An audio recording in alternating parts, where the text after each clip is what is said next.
understanding with the Tamil Nadu Jayalalitha University for Music and Fine Arts.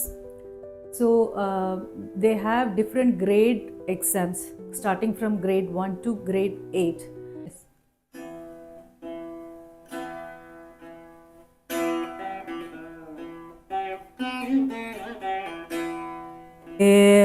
देव कलयामि ते चरणाम्बुज सेवनं देव कलया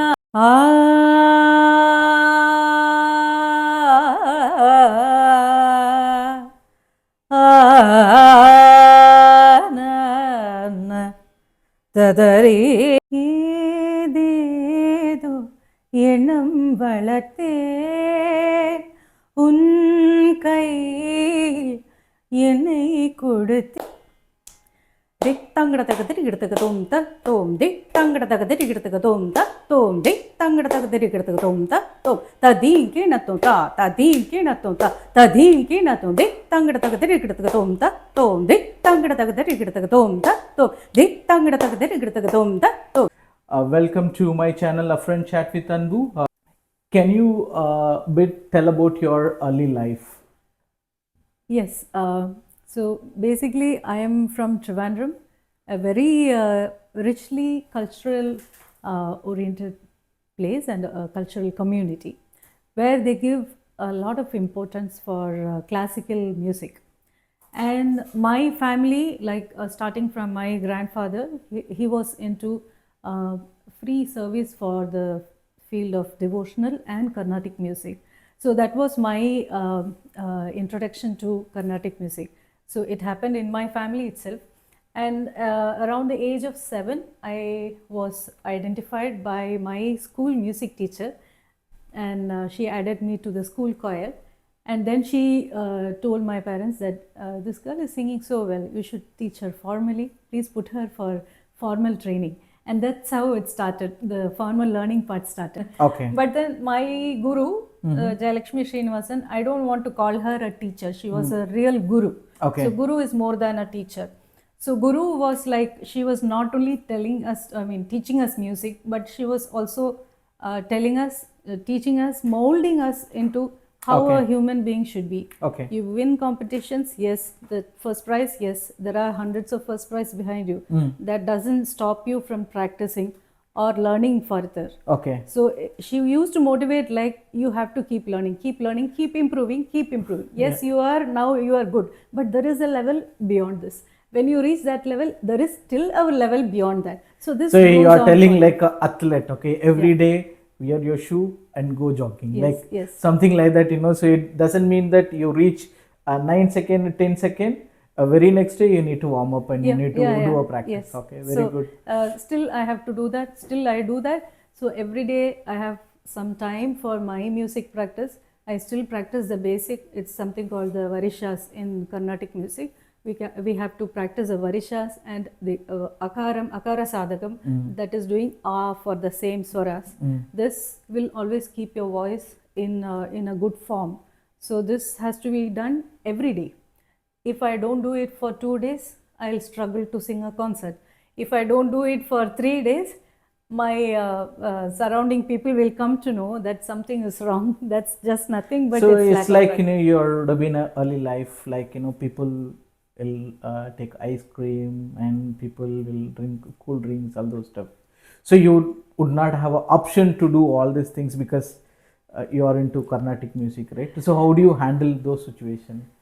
Actually, yes, many people say that you can't eat cold things if you are going to be a singer, but I never experienced that. I still have cold juices and ice creams. So there are two things about this. One is you understand your body. That is, for some people, cold things may trigger the acidity or a bad throat, but for some people it's the oil or the sugar. For some people it's milk products. So you understand your body first. So for me, cold things are not a problem. So it never messes up with my voice. Okay. Second thing, most important thing, you have ice cream or oil or frieds or whatever, you do your sadhagam daily, it will save you. Can you bit tell about like so your teenage life? Yeah. So teenage life was more into music, more and more music. So that was like the prime time, the learning stage, and understanding and executing the what we learned on stage. That period was like that. So at the teenage, I started performing at that age, like around 14, 15 years. I started performing. So my guru was like that. She was a very traditional person who used to be very strict, and she used to train us like rigorously. So that helped a lot for the presentation on stage. That helped really Yeah, well. And teenage was more like I started performing at that age, and in my family also we had musical get-togethers every week. Mm-hmm. So that was another way of Yeah, yeah. gaining experience for singing, presenting something. Okay. And like the live performance is different. It's like it's not in Indian classical arts, as many of us know. It's not, nothing is preset. It's everything is impromptu. So on that spot, if you feel like doing a variation, we do it, and the accompanying artists just follow us. So that equation, Okay. Okay. how to how to get into that equation and how to execute things. Okay. Yeah. What is Shruti? What is a raga? And what is the sarigama? All those stuff. Can you bit explain about it?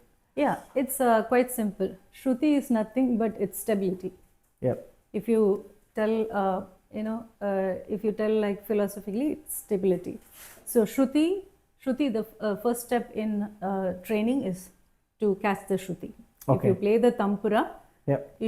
your voice should be able to match the tone of the tampura. Mm-hmm. So that is called the Shruti. And Shruti is something which is always stable. Okay. Okay. So it is another way of indirectly controlling and your mind and making it stable. Okay. Okay. So that is very important. Even today, right from the beginning of training till today, I've been practicing the Shruti, which is Sa. The Okay. first swara is the Shruti, Okay. Sa, or the pitch, which is to be practiced every day, so that the vocal cord, the muscles, throat muscles, are set and toned up to that tone. Can you give a bit example, like how do you practice? Sa,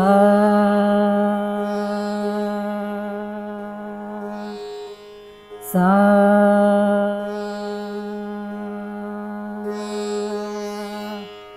sa.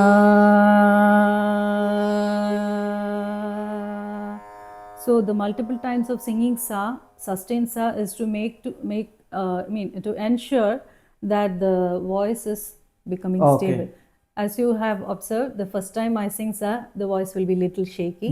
Second time it will settle down a little bit. Third time it will settle down more. So the more you sing, it will become like a very calm. The graph will become like a straight line. Straight line. Okay. So that is a way to tone up your voice. This is very important for the sadhakam or practice. So that's a Shruti. Yeah, that's a Shruti.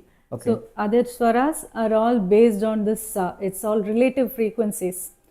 So only if the sa is perfect, the other frequencies will fall on the correct place. Okay. So now progressing to other notes. So sa, re, ga, ma, pa, dha, ni, sa, sa, ni, dha, pa, ma, ga, re, sa.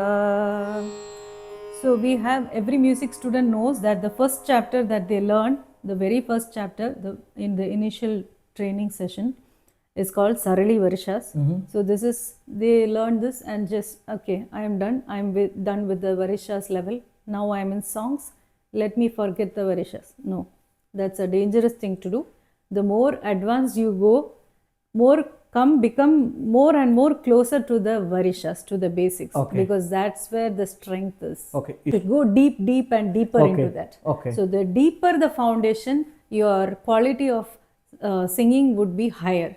Okay. So the simple example, if you see a 100-storied building, you imagine how deep they would have dug for the foundation. So, but you also see a 2-storied building, how far deep they have Exactly. dug. Yeah. It's the same way. It's a foundation. Yeah. The more advanced level you want to go in your musical career, the more deeper you go into the basics. Okay. So these basics are not just basics. Okay. It's something really important. Okay. Okay. So then the Sarali Varshas are the basics, and just leave it. Don't leave it there. Just do the Sarigama Padanisa practice in different speeds, different vocal tones like akaram, ukaram, makaram. So for example, Sarigama Padanisa Sanida Pamagarisa. Sarigama Padanisa Sanida Pamagarisa. Sarigama Padanisa Sanida Pamagarisa. This is a swaram in different speeds. Now akaram for this.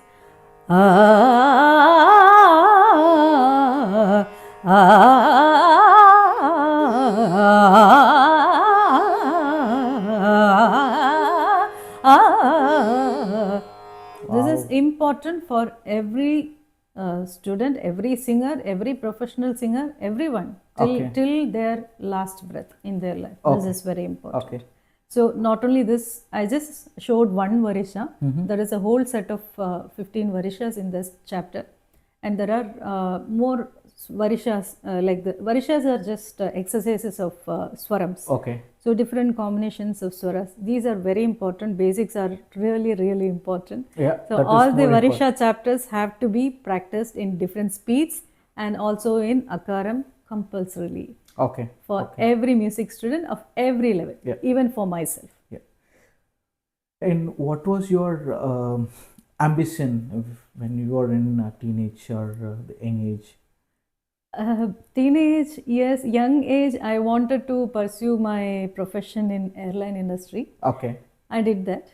I was into it. But I also wanted to parallelly pursue music, and I wanted to be known as a musician as well.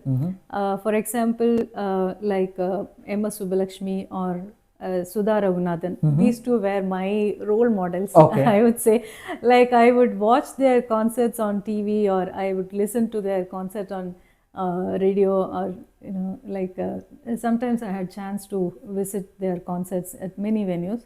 After I was into the airline industry, I had to break for a short while.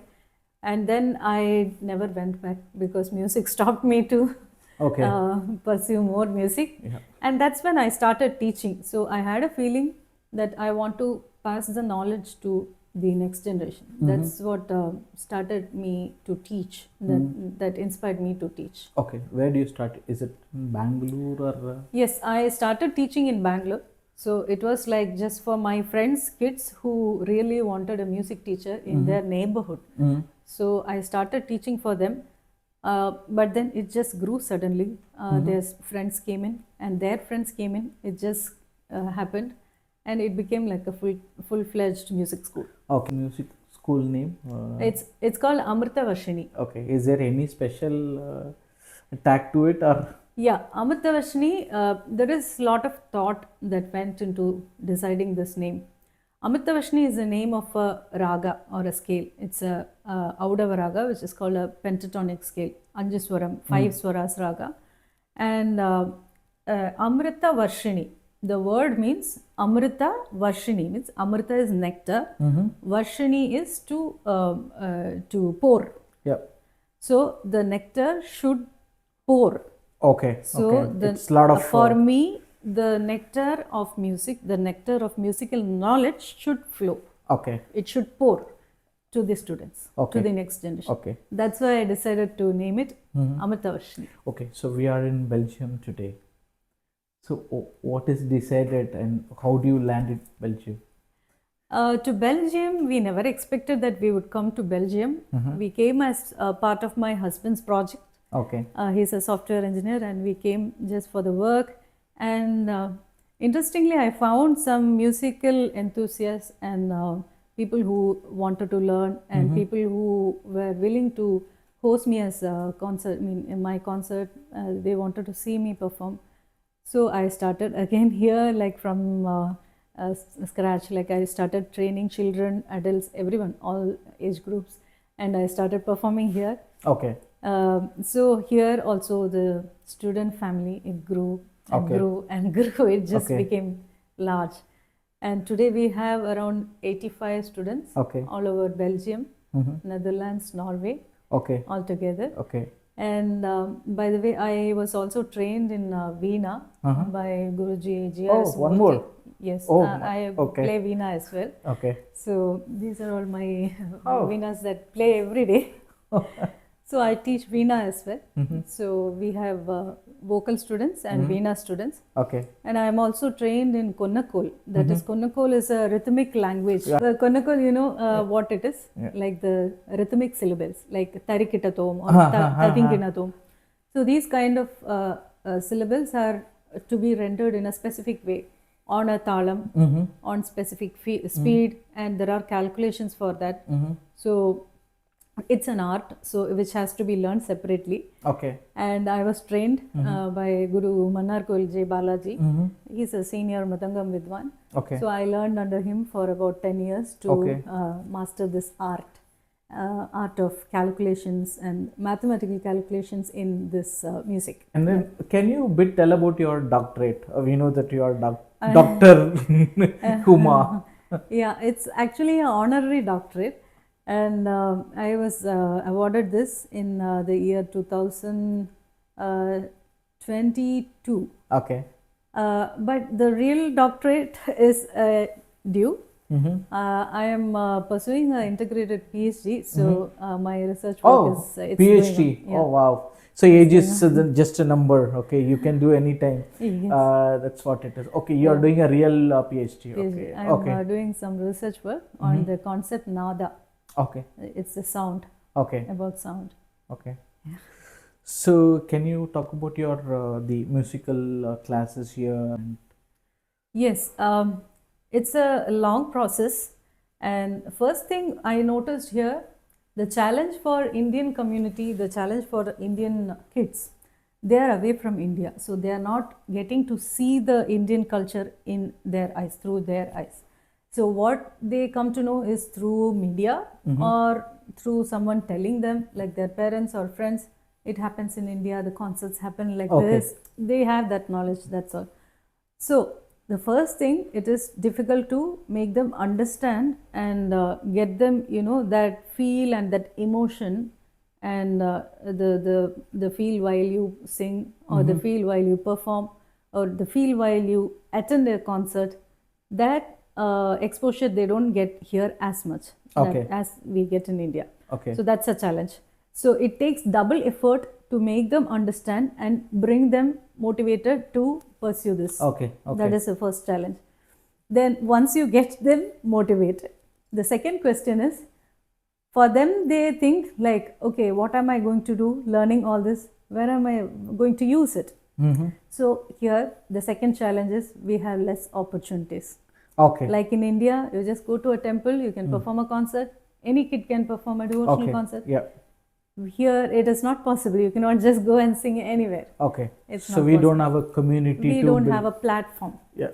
So Amitavashini's main aim is to be a platform for Amitavashini students, also for the other students from neighboring countries or the other music schools in Belgium itself.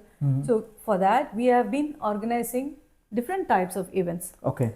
One event is our annual day, which is coming soon. And in this event, all our students get to perform. Okay. That is one thing. So even if it's a 4-year-old kid, at least they can sing at least a bhajan or a shloka or a devotional song, whatever possible. Okay. So that way they get a platform to show what they have learned. Okay. Okay. That is one option. Then this is one kind of event. The other event is, we do a Swati Tirunal Sangeetotsavam every year in November, inviting all the performers from countries all over Europe. Okay. So last year we had people coming from Germany, France, Netherlands, all participated in our event. So this is a platform for not only for Amartavashini students, Okay. but also for students across the European countries. Okay. So when you said we don't have a platform to perform, or lack of platform to perform. Yeah. So are you motivating the Belgian local people also to consume the our Carnatic music, so that it will be wider? Are you doing it, or are we initiating anything? Yes, I am also teaching at the International Music Academy called Music Public in Brussels. Okay. So there I have international students. There are Belgians, Italians, South Americans, and many.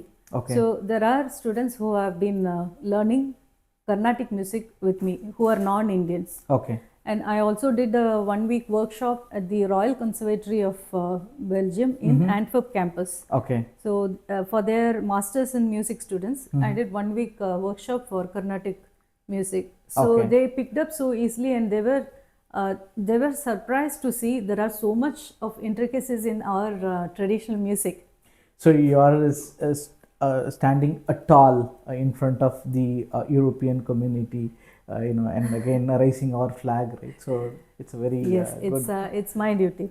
If God has given me the talent and my gurus have given me the knowledge, it's my duty to give it to anyone who is interested, not only Indian, anyone who is interested and really willing to learn. So apart from our annual day and the Swati Tirunal Sangeetotsavam, we also invite artists from India to perform on our banner here, and we get very good quality artists. Okay. So to perform here, that's an opportunity for everyone, for our students, for other music enthusiasts, music students to listen to concert. So this listening of concert is equally important. Yeah, that's more important. So there are many things which have been taught only in classroom. There are many things which cannot be taught in classroom, which you can just observe and absorb.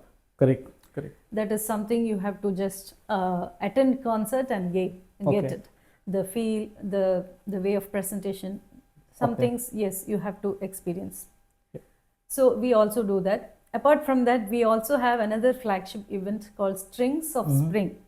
Every year in the last Saturday of spring season, like the end of May or something, we do this event. Like we have a collaboration of various artists who play classical or traditional string instruments. Like for example, the veena, sitar, sarod, chitraveena. Then from the Western classical, we have like classical guitar, classical violin, viola, cello, and then we have any other instruments. Like there are African instruments like kora. It's not a classical one, but it's traditional. Okay. It's not jazz or anything. So this is exclusively for classical or traditional string instruments. Okay. So we do this festival every year, and we have artists from Belgium and who live in Belgium and who are in and around Belgium. Plus we have artists coming from India also. Wow. So it's a collaboration of Indian classical string instruments, Western classical, European string instruments.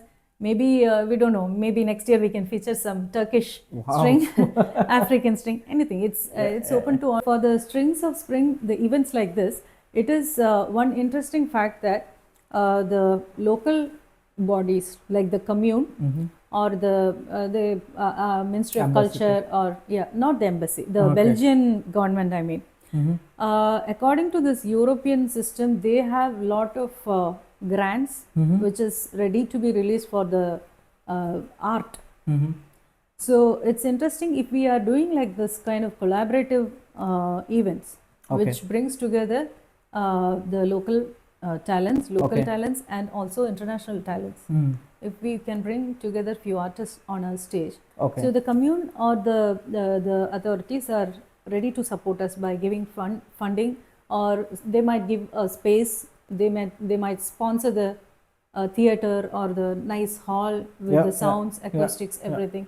So that is something interesting to be noted in Belgium. And with embassy, yes, I myself have performed in the embassy twice. then they also have the small opportunities for our students also, like on the Independence Day of India, we can have our students to perform there. That is Okay. that's an option. They are promoting in their own way. Okay. Yes, but when it comes to the Belgian, I mean the European system, it works differently. They have lot of funds, and they give lot of importance for preserving traditional arts. Okay. And do we get any support from Indian government, or have we pitched Indian government? Support us through, they will probably they will help in advertising, promotion, and they will give us the space to perform. Or if we are inviting the artists from India, I can approach the embassy and they give a concert opportunity there. Okay. So in that way they are supporting. So Amartavashni is also into a memorandum of understanding with the Tamil Nadu Jayalalitha University for Music and Fine Arts. So they have different grade exams starting from grade 1 to grade 8, and we can send our students for these grade exams, and every year our students are doing these grade exams. So right now we have students giving grade 2, grade 3, grade 4 exams for vocal. So every year they go for the exams and they give the certificate. So once they complete 8 levels in this 8 grades, they are eligible for a postgraduate diploma course, and after that, once they complete that also, they are eligible for a campus in-campus admission in the university for MA Music.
Say this is my own composition in Ragam Amartavashni on Lord Vinayagar.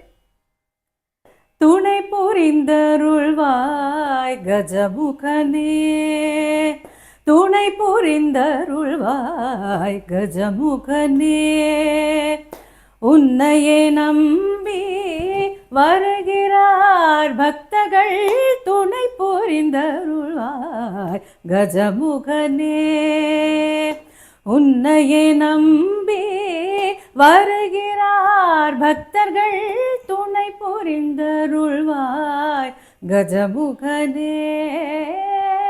Thanks for having me here, to give an opportunity to interview. It's a pleasure. So thank you so much, Shri Anbu, for asking me a few things, and I was delighted to share my thoughts and my vision through your channel. Hope the viewers also will enjoy this, and they will get some light on this. Okay, yeah, thank you. Thanks.